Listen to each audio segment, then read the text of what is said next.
Morning students. Community medicine का जो हमारा आज का लेक्चर है वो जो लास्ट लेक्चर हम लोगों ने किया था डिजीज़ फैक्टर, उसी के ही कंटिन्यूएशन में हम लोग आज बात कर रहे हैं। तो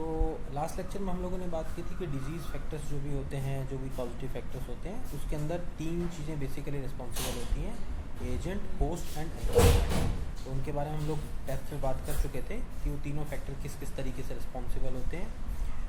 उसी के कंटिन्यूशन में आज हम बात कर रहे हैं कि उन फैक्टर्स के अलावा और ऐसी कौन सी कंडीशंस हैं जिनकी वजह से कम्युनिटी में डिजीज़ होने की पॉसिबिलिटीज़ जो हैं वो ज़्यादा होती हैं, या किन किन वजह से डिजीज़ जो होने के इंसिडेंसेस हैं वो इंक्रीज़ हो जाते हैं।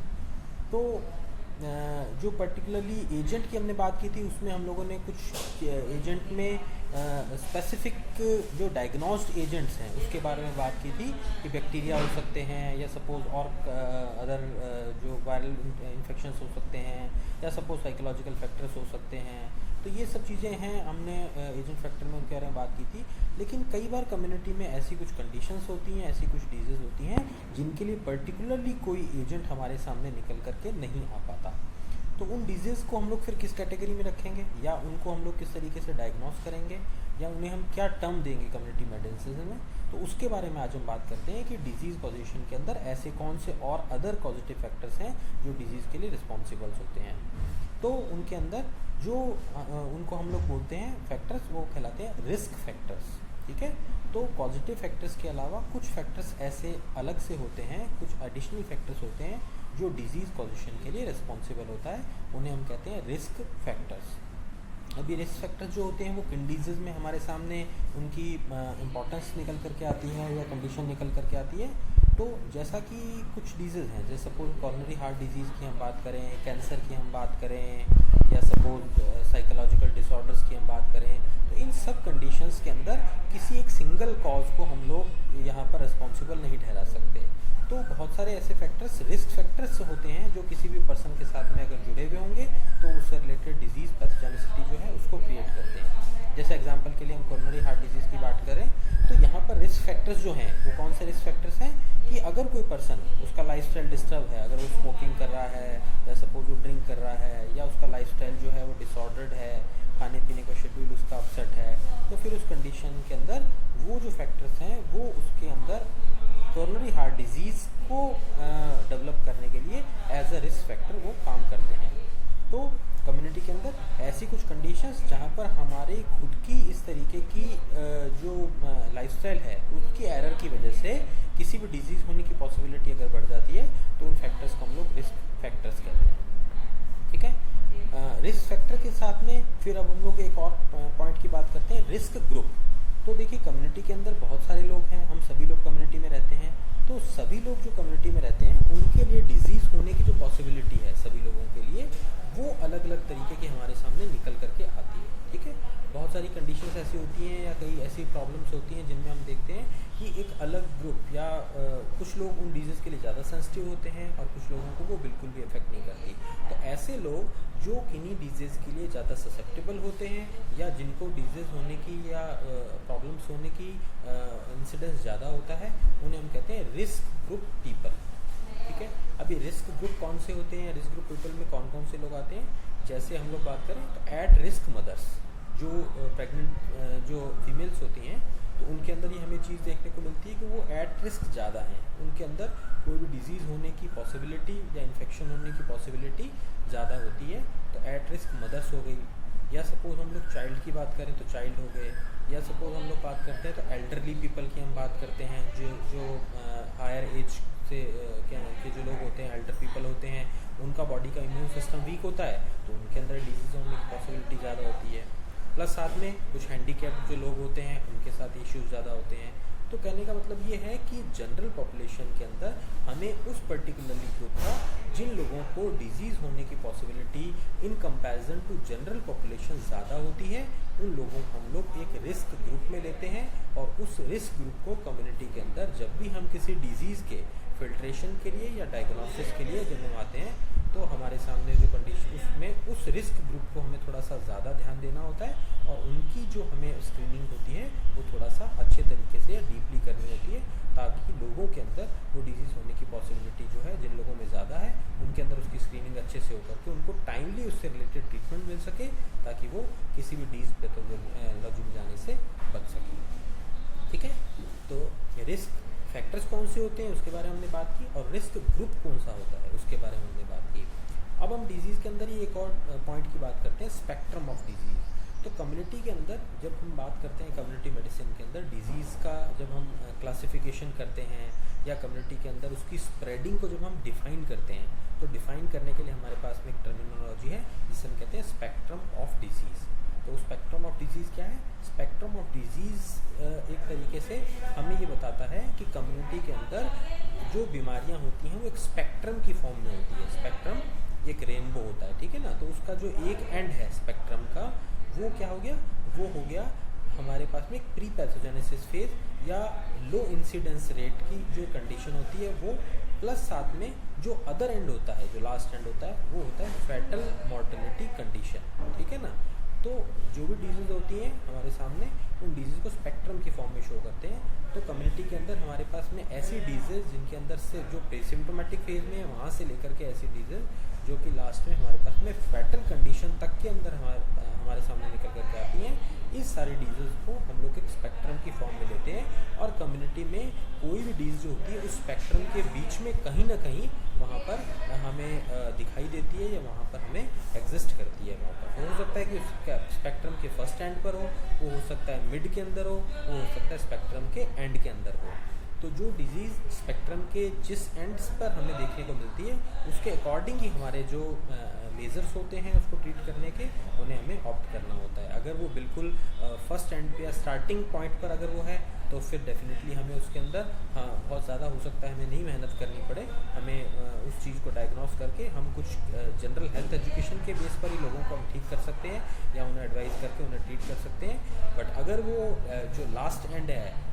जो लोअर एंड है स्पेक्ट्रम का, वहाँ तक पहुँच जाती है तो फिर वो एक फैटल कंडीशन हो जाती है। वहाँ पर कम्युनिटी मेडिसिन का जो रोल है वो बहुत लिमिटेड हो जाता है। उस कंडीशन में उसको और लोगों के अंदर वो नहीं फैले या और लोगों तक वो नहीं पहुँचे, उसके लिए हमारे जो एफर्ट्स हैं वो एक तरीके से हमें देखने को मिलते हैं। तो ये स्पेक्ट्रम ऑफ डिजीज़ हमारी कम्युनिटी में डिजीज़ स्प्रेडिंग जो है उसको डिफाइन करने के लिए एक इस तरीके से हमारे सामने एक पैरामीटर हमारे सामने निकल करके आता है, ठीक है। देन नेक्स्ट टर्म हमारे पास में है आइसबर्ग ऑफ डिजीज़, ठीक है। आइसबर्ग ऑफ डिजीज़ जो है ये एक फिनोमिना है, आइसबर्ग फिनोमिना है। ये फिनोमिना जो है ये हमें क्या बताता है कम्युनिटी मेडिसिन में? ये हमें बताता है कि कम्युनिटी के अंदर जो भी डिजीज़ हम लोग देख रहे हैं वो एक आइसबर्ग की तरह है। आइसबर्ग यानी एक आइस का पीस, एक आइस का एक टुकड़ा, अगर हम उसे किसी भी पानी के अंदर, किसी वाटर कंटेनर के अंदर हम लोग उसे डालते हैं तो हम लोग क्या देखते हैं? सपोज हमने कंटेनर लिया, उसके अंदर पानी भरा हुआ है, उसके अंदर जब हम एक आइस का क्यूब डालेंगे तो हम क्या देखेंगे कि उसका आधा पार्ट जो है वो पानी के नीचे है, और जो उसका बाकी का आधा बचा हुआ पार्ट है वो पानी के ऊपर हमें दिखाई देता है। तो हमारी कम्युनिटी के अंदर जो डिजीज़ होती हैं, बीमारियां होती हैं, वो भी इसी तरीके से ही हमारे सामने होती हैं कि सोसाइटी में बहुत सारी डिजीज़ ऐसी होती हैं जो आइस का अपर पार्ट है, जो पानी से बाहर निकला हुआ पार्ट है, वो रिप्रेजेंट करता है क्लिनिकल डिजीज़ को, ठीक है। और जो पानी के अंदर छुपा हुआ है, जो हमें नहीं दिखाई दे रहा, वो हमें बताता है सब क्लिनिकल कंडीशंस या सब क्लिनिकल डिजीज़। तो ये क्लिनिकल और सब क्लिनिकल डिजीज़ क्या हैं? क्लिनिकल डिजीज़ ऐसी डिजीज़ जो हमें बिल्कुल क्लियर कट कम्युनिटी में दिखाई दे रही हैं कि ये कम्युनिटी के अंदर फैली हुई हैं, कम्युनिटी में ये बीमारियां जो हैं वो हमारे सामने नज़र आ रही हैं, ठीक है ना। लोगों के अंदर ये बीमारी फैल रही है, ये वायरल इन्फेक्शन फैल रहा है, लोगों के अंदर इस तरीके से जो भी हार्ट से रिलेटेड इश्यूज़ हैं वो हमें बहुत क्लियर कट नज़र आ रहे हैं। यहाँ पर हमें जो हमें डाइजेस्टिव इश्यूज़ हैं वो हमें नज़र आ रहे हैं यहाँ पर। तो ऐसी बीमारियाँ जो हमें क्लियर कट पेशेंट आता है और उसको देख करके हमें बिल्कुल सामने, या सपोज हम कह सकते हैं कि इन्वेस्टिगेशन में भी रिफ्लेक्ट हो रही हैं, तो ऐसी डिजीज़ जो हमें सोसाइटी के अंदर दिखाई दे रही हैं वो कहलाती है क्लिनिकल डिजीज़ या क्लिनिकल कंडीशन। और सब क्लिनिकल कौन सी होती हैं? जो पानी के नीचे, आइस का जो नीचे पार्ट है जो पानी के अंदर डूबा हुआ है, उसे हम सब क्लिनिकल कहते हैं। तो सब क्लिनिकल ऐसी डिजीज़, तो जो आइसबर्ग का जो सबमर्ज्ड पोर्शन है, जो कि पानी के अंदर डूबा हुआ आइस का पार्ट है, सबमर्ज्ड पोर्शन, वो किस चीज़ को इंडिकेट करता है? वो सब क्लिनिकल जो कंडीशंस हैं हमारी कम्युनिटी के अंदर या सब क्लिनिकल जो डिजीज़ हैं उन्हें इंडिकेट करता है वो। तो उसके अकॉर्डिंग हमारी सोसाइटी में या कम्युनिटी में बहुत सारी ऐसी कंडीशंस हैं जिन कंडीशंस को हम लोग क्लिनिकली हमारे सामने वो केसेस रूटीन में हमें नज़र नहीं आते, या वो डिजीज़ हमें नज़र में नहीं आ पाती हैं, या हमें फाइंडिंग्स में वो चीज़ें हमें नज़र नहीं आ पाती हैं। तो उस कंडीशन में क्या होता है कि बहुत सारी ऐसी सब क्लिनिकल कंडीशन, सपोज हम एग्जांपल से अगर हम उन चीज़ों के बारे में बात करें तो जैसे डायबिटीज़ हो गया, हाइपरटेंशन हो गया, एनीमिया हो गया, ये बहुत सारी ऐसी प्री सिम्टोमेटिक इलनेसेस हैं, ठीक है ना, जिनके सिम्टम भी बहुत सारे ऐसे हैं जो लोगों को खुद नहीं पता। बहुत सारे ऐसे लोग होते हैं जो डायबिटिक हैं, उनके सिम्टम्स नहीं आ पा रहे, बट वो डायबिटिक हैं, उन्हें खुद को ये बात नहीं पता। तो जब उन्हें खुद ही ये बात नहीं पता तो फिर अल्टीमेटली वो कहीं पर भी रिपोर्ट नहीं होंगे, वो कहीं पर भी किसी डॉक्टर के पास नहीं जा पा रहे, डॉक्टर के पास नहीं जा पा रहे, तो फिर ऑब्वियसली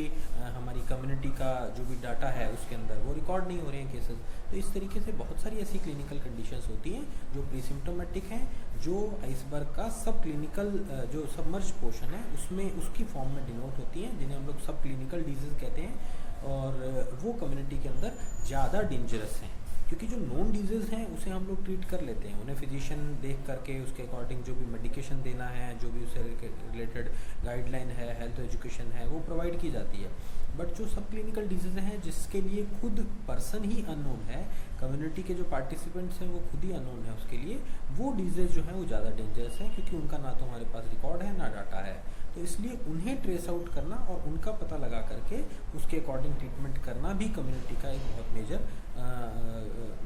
जो एक फैक्टर है या उससे रिलेटेड मेजर जो वर्क है वो हमारे सामने रहता है। और ये किस तरीके से किया जा सकता है, इसके लिए फिर प्रॉपरली रूटीन स्क्रीनिंग,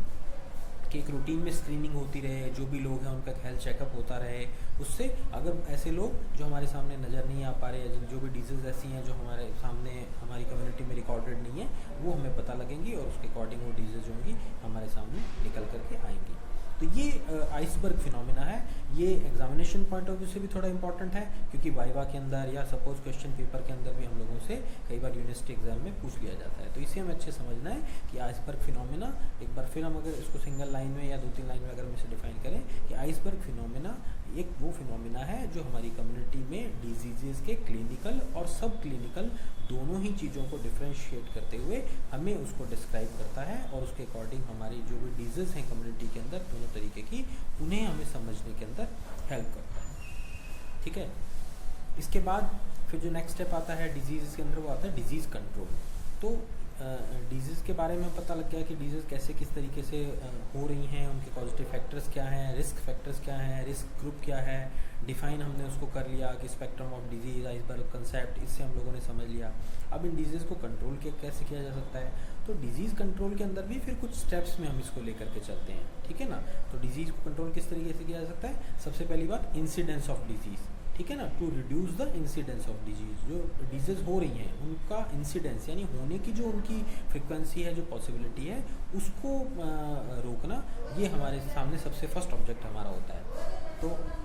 वो किस तरीके से किया जा सकता है, वही बात है कि रूटीन स्क्रीनिंग करके, लोगों को देख करके, उसके अकॉर्डिंग जो भी इंसिडेंस है वो सोसाइटी के अंदर, कम्युनिटी में, उसको कम किया जा सके, यानी लोगों के अंदर वो कम से कम फैले। ये तो पहली बात होगी, इंसिडेंस ऑफ डिजीज़ यानी डिजीज़ इंसिडेंस को कम करना। Then number 2 is intensity of disease. तो इंटेंसिटी ऑफ डिजीज़ जो है वो, अगर सपोज कोई पर्सन अफेक्ट हो जाता है, किसी को कोई डिजीज़ हो जाती है, तो फिर होने के बाद में उसकी इंटेंसिटी जो है उसे कम किया जाए, ठीक है ना। पहले तो उसे होने से ही रोकें, फर्स्ट स्टेप तो यही है। बट अगर हो गई है तो फिर उसके बाद में उसकी इंटेंसिटी को कम किया जाए, यानी जो पेशेंट अगर सपोज कोई उसको इन्फेक्शन हो गया है, कोई डिजीज़ हो गई है, तो फिर और आगे फर्दर उसके सिम्टम्स उसमें ना बढ़ें, उस चीज़ को कंट्रोल करना, वो सेकंड स्टेप होता है। थर्ड स्टेप क्या हो गया कि उसका हमारे फिजिकल लेवल पर, फिजिकल एंड साइकोलॉजिकल दोनों ही लेवल पर उसका जो इम्पैक्ट है हमारी बॉडी के ऊपर, उसको रिड्यूस करना, ठीक है ना। जैसे सपोज किसी को कोई फिजिकल वायरल इन्फेक्शन हो गया, या सपोज फीवर हो गया, या सपोज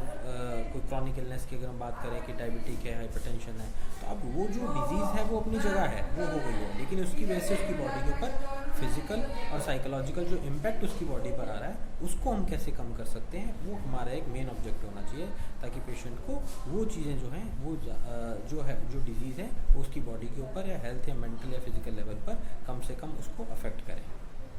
इस चीज़ को प्रमोट किया जाना चाहिए। और लास्ट पॉइंट यहाँ पर डिजीज़ कंट्रोल के अंदर आता है to decrease the financial burden of community. तो कम्युनिटी के अंदर ये भी एक बहुत इंपॉर्टेंट एस्पेक्ट है। कई बार क्या होता है कि बहुत सारे पेशेंट ऐसे हैं जिनको डिजीज़ होती हैं, प्रॉब्लम्स हैं, उन्हें पता भी चल गई है, लेकिन अल्टीमेटली उनकी खुद की फाइनेंशियल कंडीशन इस तरीके की नहीं है कि वो उस चीज़ को अफोर्ड कर सकें, वो ट्रीटमेंट वो ले सकें। तो कम्युनिटी मेडिसिन में इस चीज़ का भी एक जो गवर्नमेंट अथॉरिटीज़ हैं उनके लिए एक आस्पेक्ट रहता है या एक फैक्टर रहता है कि कम्युनिटी के अंदर उसका फाइनेंशियल बर्डन जो है वो कम से कम हो, यानी लोगों के ऊपर उसका कम से कम आए। तो उसके लिए गवर्नमेंट अपने लेवल पर जितना मैक्सिमम हो सकता है हम लोगों को जो भी हेल्थ फैसिलिटीज़ हैं वो प्रोवाइड कराती हैं रूरल लेवल पर। या सपोज गांव वाले जो लोग होते हैं, जैसे हम लोग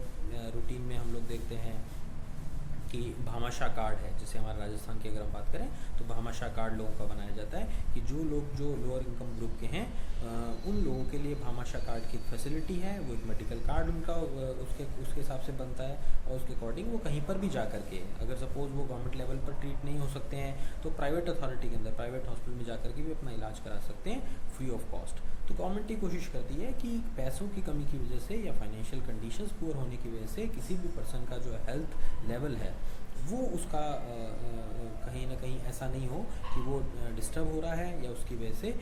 उसको पूरा ट्रीटमेंट नहीं मिल पा रहा। तो उसके लिए भी गवर्नमेंट को ये चीज़ें ध्यान में रख करके उसके अकॉर्डिंग स्टेप्स लेने पड़ते हैं। तो इस तरीके से डिज़ीज़ कंट्रोल के अंदर हम डिज़ीज़ होने के बाद में अगर हो रही है तो फिर उसके बाद में उसका इम्पैक्ट जो है वो कम्युनिटी के लेवल पर या एज ए पर्सनल लेवल पर कैसे कम से कम किया जा सकता है, उसके लिए हम लोग वर्कआउट करते हैं और इस तरीके से डिजीज़ को होने से फैलते हैं। कम्युनिटी मेडिसिन का अल्टीमेट जो ऑब्जेक्ट है वो यही है